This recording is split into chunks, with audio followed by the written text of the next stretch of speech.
It is not gambling if you know what you're doing. It is gambling if you're just throwing money into a deal and praying. As stated earlier, nothing I have written is a recommendation. It is only used as an example of what is simple and possible. What I do is small potatoes in the grand scheme of things. Yet for the average individual, a passive income of more than $100,000 a year is nice and not hard to achieve. Depending on the market and how smart you are, it could be done in 5 to 10 years. If you keep your living expenses modest, $100,000 coming in as additional income is pleasant, regardless of whether you work. You can work if you like or take time off if you choose, and use the government tax system in your favor, rather than against you. My personal basis is real estate.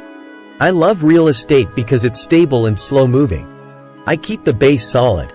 The cash flow is fairly steady and, if properly managed, has a good chance of increasing in value. The beauty of a solid base of real estate is that it allows me to take greater risks, as I do with speculative stocks. If I make great profits in the stock market, I pay my capital gains tax on the gain and then reinvest what's left in real estate, again further securing my asset foundation. A last word on real estate. I have traveled all over the world and taught investing. In every city, I hear people say you cannot buy real estate cheap. That is not my experience. Even in New York or Tokyo, or just on the outskirts of the city, prime bargains are overlooked by most people. In Singapore, with their high real estate prices, there are still bargains to be found within a short driving distance. So whenever I hear someone say, "You can't do that here," pointing at me, I remind them that maybe the real statement is, "I don't know how to do that here, yet." Great opportunities are not seen with your eyes. They are seen with your mind. Most people never get wealthy simply because they are not trained financially to recognize opportunities right in front of them. I am often asked, how do I start? Great opportunities are not seen with your eyes. They are seen with your mind.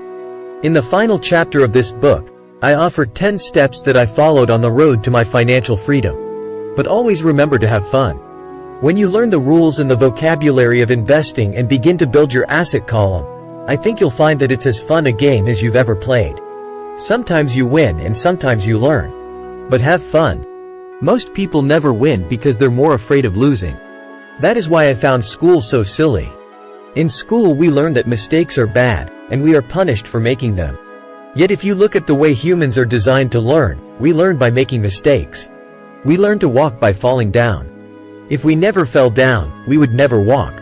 The same is true for learning to ride a bike. I still have scars on my knees, but today I can ride a bike without thinking.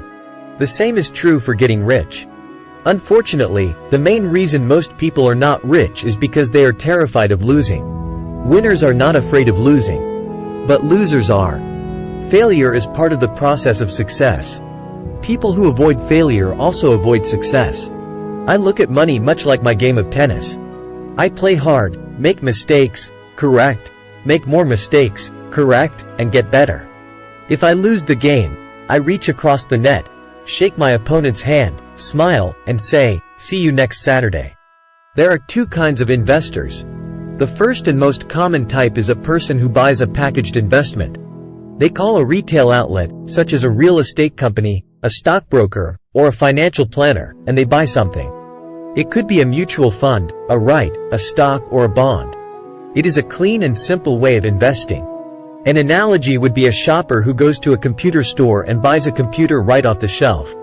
The second type is an investor who creates investments. This investor usually assembles a deal in the same way a person who buys components builds a computer.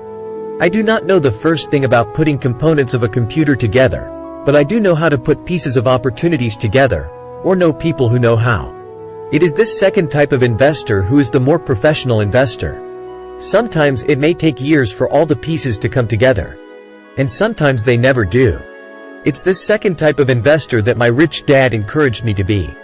It is important to learn how to put the pieces together, because that is where the huge wins reside, and sometimes some huge losses if the tide goes against you.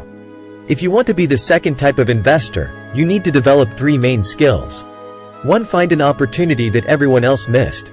You see with your mind what others miss with their eyes. For example, a friend bought this rundown old house. It was spooky to look at. Everyone wondered why he bought it. What he saw that we did not was that the house came with 4 extra empty lots. He discovered that after going to the title company. After buying the house, he tore the house down and sold the 5 lots to a builder for 3 times what he paid for the entire package. He made $75,000 for 2 months of work. It's not a lot of money, but it sure beats minimum wage. And it's not technically difficult. 2. Raise money. The average person only goes to the bank. This second type of investor needs to know how to raise capital, and there are many ways that don't require a bank. To get started, I learned how to buy houses without a bank. It was the learned skill of raising money, more than the houses themselves, that was priceless. All too often I hear people say, "The bank won't lend me money," or, "I don't have the money to buy it." If you want to be a Type 2 investor, you need to learn how to do that, which stops most people. In other words, a majority of people let their lack of money stop them from making a deal. If you can avoid that obstacle, you will be millions ahead of those who don't learn those skills. There have been many times I have bought a house, a stock, or an apartment building without a penny in the bank. I once bought an apartment house for $1.2 million. I did what is called tying it up, with a written contract between seller and buyer. I then raised the $100,000 deposit, which bought me 90 days to raise the rest of the money. Why did I do it? Simply because I knew it was worth $2 million. I never raised the money. Instead, the person who put up the $100,000 gave me $50,000 for finding the deal, took over my position, and I walked away. Total working time, 3 days. Again, it's what you know more than what you buy. Investing is not buying. It's more a case of knowing. 3. Organize smart people. Intelligent people are those who work with or hire a person who is more intelligent than they are. When you need advice, make sure you choose your advisor wisely. There is a lot to learn, but the rewards can be astronomical. If you do not want to learn those skills, then being a Type 1 investor is highly recommended.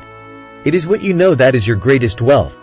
It is what you do not know that is your greatest risk. There is always risk, so learn to manage risk instead of avoiding it.